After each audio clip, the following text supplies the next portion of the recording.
Bonjour, bienvenue sur Sudokanar. Dans cette vidéo, on va aborder la 10e grille du Sudoku Grand Prix 2014 Round 3, organisée par la suite, de nouveau une grille de Frédéric Sadder, intitulée Palindrome Sudoku. C'est une formule que j'ai déjà eu l'occasion de présenter sur la chaîne, en tout cas il me semble. On a là des lignes grisées, et ces lignes forment des palindromes, ce qui signifie que le texte se lit de la même manière dans les deux sens. Vous connaissez probablement le mot radar, qui est un mot qui se lit de la même manière dans les deux sens. C'est-à-dire que la première et la dernière lettre sont identiques, la deuxième et l'avant-dernière sont identiques, et bien là, ça va faire la même chose avec des chiffres. Donc, et il se trouve qu'ici, les lignes sont particulièrement faciles à suivre parce qu'il y a une symétrie par rapport aux diagonales.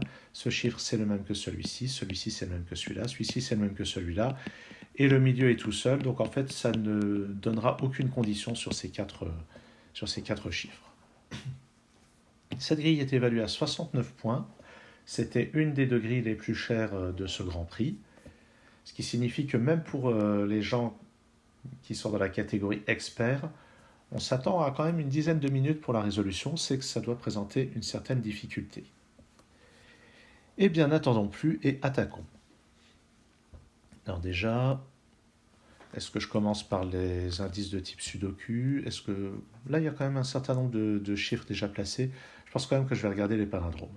Ce que je vais faire, c'est que je vais regarder les deux cases qui sont au même endroit et je vais regarder quels chiffres sont interdits pour l'une et l'autre des cases. Par exemple, ici, on a déjà interdit 1, 2, 3. Ici, on interdit 4 et 5. Ici, on interdit 6. Il n'y a pas de 7 et 8 dans l'histoire, mais on interdit le 9. Donc en fait, ces deux cases ne peuvent être que 7 ou 8. Et je rappelle qu'elles contiennent le même chiffre. Ici, on interdit 2 et 3. Ici, on interdit 1 et 4. On interdit 1, 2, 3, 4. C'est pas très intéressant, je ne vais pas le noter.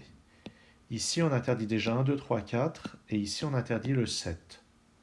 Ça laisse encore 4 possibilités, mais je vais les noter. 5, 6, 8 et 9. On ne sait jamais. Ici, alors ici, c'est pareil que là. On interdit 2 et 3, 1 et 5 et 9. Donc il reste 4 possibilités qui sont 4, 6, 7 et 8. Je vérifie, c'est bien ça. Allez, 4 possibilités, je note. D'habitude, je note pas 4 possibilités, mais vu que c'est une grille qui a l'air difficile, je préfère éviter de faire me mijorer. Ici, c'est la même que là. Je n'ai pas droit à 1, 2, 3, 4, ni à 6 et 7. Ni au 1, mais on l'a déjà dit.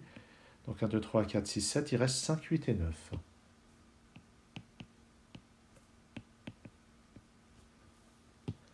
Celui-ci, qui est le même que là.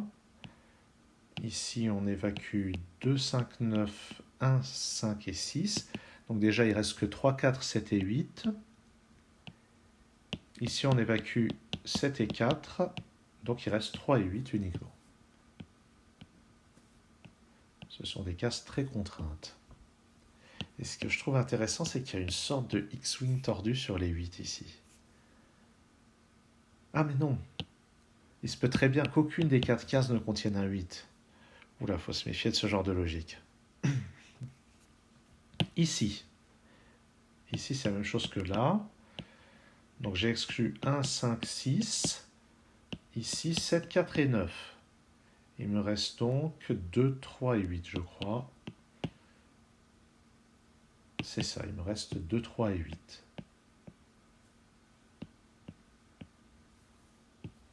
À cet endroit-là, on élimine beaucoup de choses ici et là. Donc on élimine 2, 3. Donc a priori on garde le 1 et le 4 quand même. 2, 3, 5, 6, 7 et 9. Donc on garde 1, 4 et 8.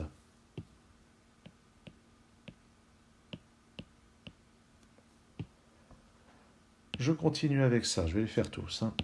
Ça, c'est la même chose que ça. Donc j'élimine 2, 6, 3 et 4 et 7. Donc 2, 3, 4, 6, 7. 2, 3, 4, 6, 7. Il me reste 1, 5, 8 et 9. Je vérifie. Il me reste 1, 5, 8 et 9. Et encore une fois, je vais les noter.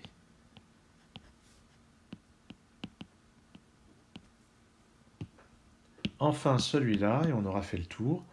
Donc lui, il est très contraint par tout ça et par ça et ça. Donc apparemment, le 1 reste. Ici, j'ai 2, 3, 4, 5, 6, 7. Il me reste 1, 8 et 9.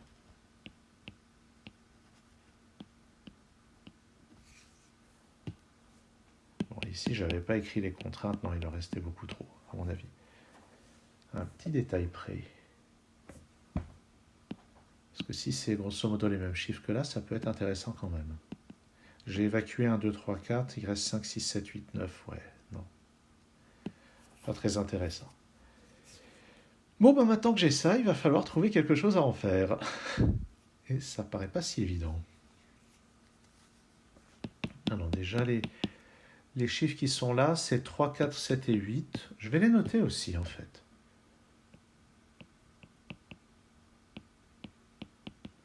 C'est peut-être excessif.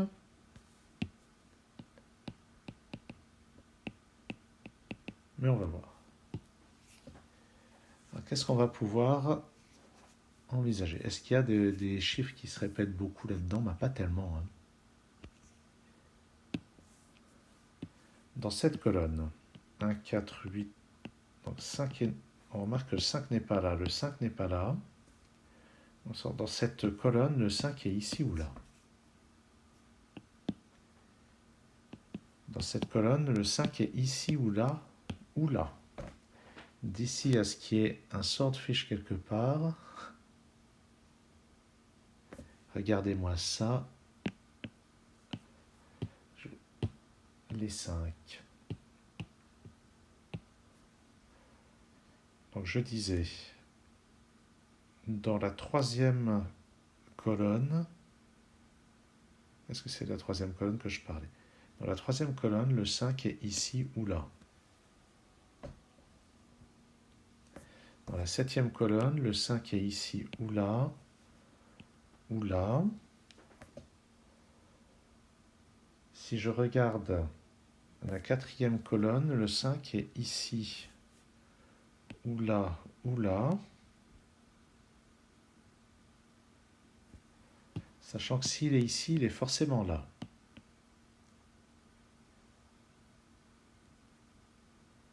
S'il n'est pas ici, il est forcément pas là. Si je ne mets pas le 5 ici, il est forcément pas là. Alors si je ne mets pas le 5 ici, dans cette colonne, il est là. Donc il ne sera pas là, il ne sera pas là non plus, il sera forcément là. Donc il sera forcément là et là. Et ça, c'est possible. Ouais.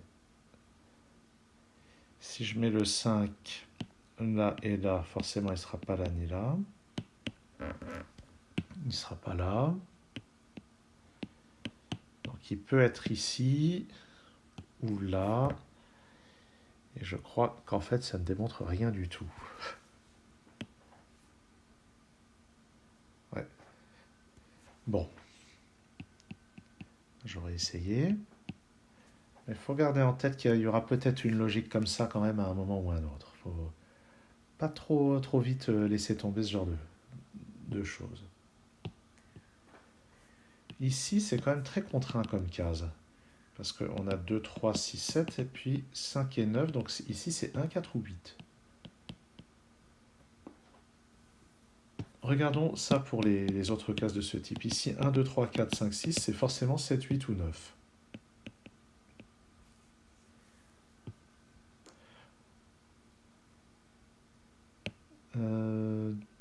Mais dites-moi. Mais dites-moi. On a dit que ça n'était pas 1, 2, 3, 4. Donc si on regarde bien, là-dedans, il n'y a pas du tout de 1, 2, 3. Donc le 1 et 2, 3 sont en bas.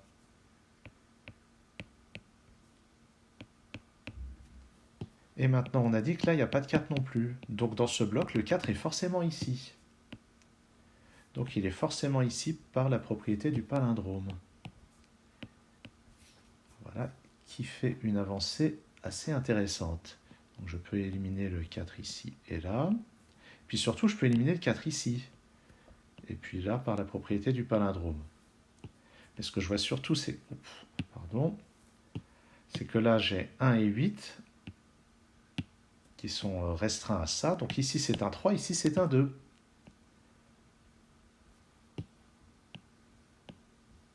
Et par la propriété du palindrome, ici, c'est un 3, ici, c'est un 2. Et en bas, ça me donne un 2 ici, et pas là. Est-ce que je peux en déduire autre chose? Je peux aussi éliminer le 4 de cette case-là. Donc j'ai un 4 ici. C'est le seul endroit dans ce bloc où je peux mettre un 4. Maintenant, avec ce 4 et ce 4, je sais que je vais avoir un 4 parmi ces deux cases.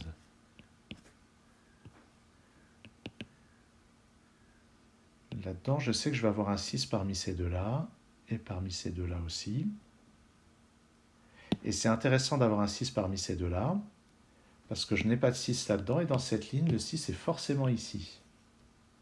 En fait, j'ai oublié d'effacer le 8 ici et là. Oui. Dans cette colonne, 1, 3, 1, 8, 3, 7, 8, donc 1, 3, 7 et 8 sont restreints à ces 4 cases. Par ailleurs, il faudra que j'élimine le 9 de ceci un jour. Mais oui. Pourquoi est-ce que j'avais laissé le 9 ici? Il n'y en a pas, donc en fait ici c'est un 5. Et je dois mettre un 6 ici pour compléter la colonne.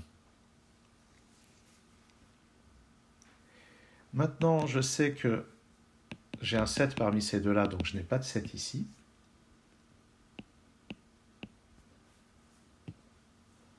Il me manque un 7 dans cette colonne, il sera soit là, soit là. Ouais, ici, j'ai un 7 parmi ces deux cases. Et par ailleurs, avec ce 5, je sais que j'ai un 5 parmi ces deux cases. Donc j'ai un 5 parmi ces deux cases, donc j'en ai pas ici. Je peux éliminer ce 5 et celui-ci par la propriété du palindrome. Ce 5 et ce 5, ça me donne un 5 parmi ces deux cases. De même que je l'avais dit à propos de ces deux cases.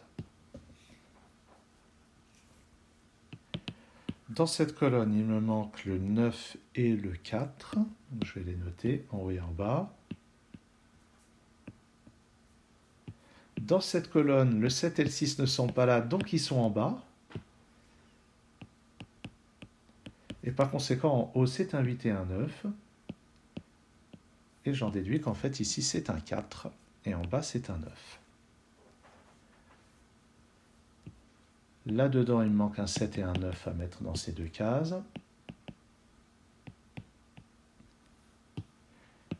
Ici, là, il me faut un 2, 3. D'après les 3 qui sont là, j'ai un 3 ici. Et puis 1 et 2 qui se résolvent d'après ce 2. Ce 1 n'est pas là. Et par le palindrome, il n'est pas là non plus.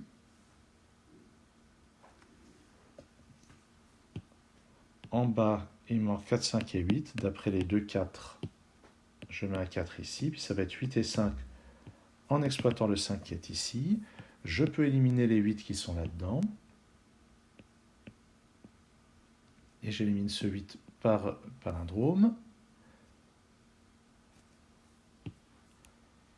Alors, il me faut un 2 sur cette ligne. Mais si je mettais un 2 ici, il serait là, ce qui est impossible. Donc le 2 va là. 2, 2 et 2. J'en ai un là. Sur cette ligne, il me faut un 6. Il va être ici ou là. Le 5 n'est pas là. J'ai un 5 dans cette colonne. Donc il n'y a vraiment pas d'histoire de swordfish ou je ne sais pas trop quoi. Dans cette grille, il n'y a vraiment pas besoin de ça. C'était beaucoup plus astucieux, ça. Beaucoup plus joli, surtout. Là-dedans, il me faut 6, 7, 8 et 9. Ici, 6, 7, 8 ou 9, ouais. Je n'ai pas plus de restrictions que ça. Ah, mais ici, c'est pas un 3. Donc dans cette ligne, il me faut un 3 ici ou là. Donc ici, c'est pas un 3.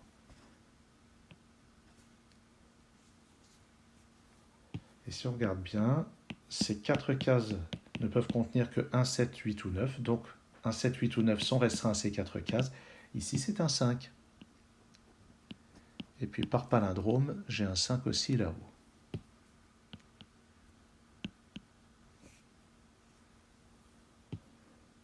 Ça avance, c'est bien. Pas de 6 ici. Ah oui, j'avais déjà dit qu'il y a un 6 ici ou là. Un 6 ici ou là.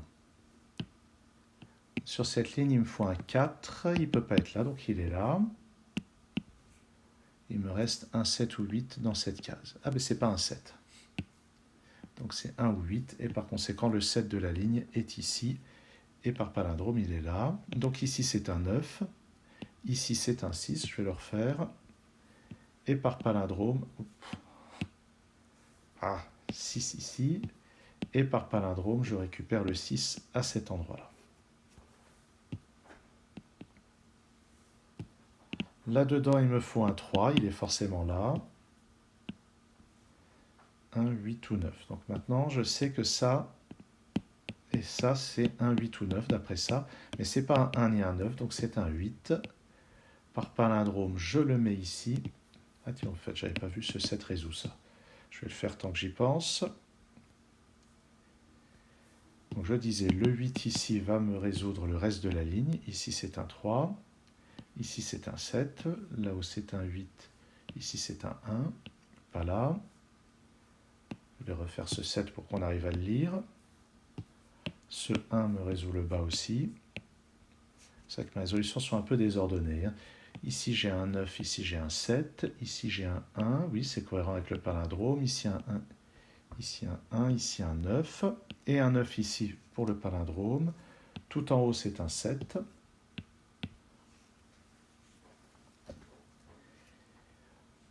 Ça devrait être bientôt fini. Sur cette ligne, il me manque ici un 7. Juste en dessous, il me faut 1 et 9. Ah tiens, j'ai pas encore la réponse. Dans cette colonne, il me manque un 5 et un 8. Et j'ai pas encore la réponse. Mais en fait, ici, il y a peut-être moyen de résoudre. En fait, les palindromes sont terminés là. Là-dedans, il me faut un 8 et un 4. J'ai le 4 ici, donc ça va faire 8 et 4. Donc ici 9, ici 8. Ici, il me faut un 1 et un 5. C'est résolu par ça. 5 et 1. Ça me donne le 1 et le 9 en bas. Sur la troisième ligne, c'est un 8 qui me manque. Ici, 6 et 9. D'après ça, 6 à droite, 9 à gauche. Il n'y a plus qu'à terminer les 3 dernières colonnes. Je crois bien que c'est un 8 ici, un 5 là et un 6. Et ça marche! Résolution de ce palindrome sudoku. Et j'ai mis moins de 2 fois le temps expert, ce qui me fait grand plaisir. J'ai tendance à être plus efficace finalement sur ces variantes qui rapportent pas mal de points que sur des sudoku classiques. Ce qui veut dire qu'il faut que je travaille mon sudoku classique. Merci d'avoir suivi cette vidéo. Merci à Frédéric Stalder pour toutes ces excellentes grilles qui je trouve vraiment très intéressantes. Et à très bientôt sur Sudocanard.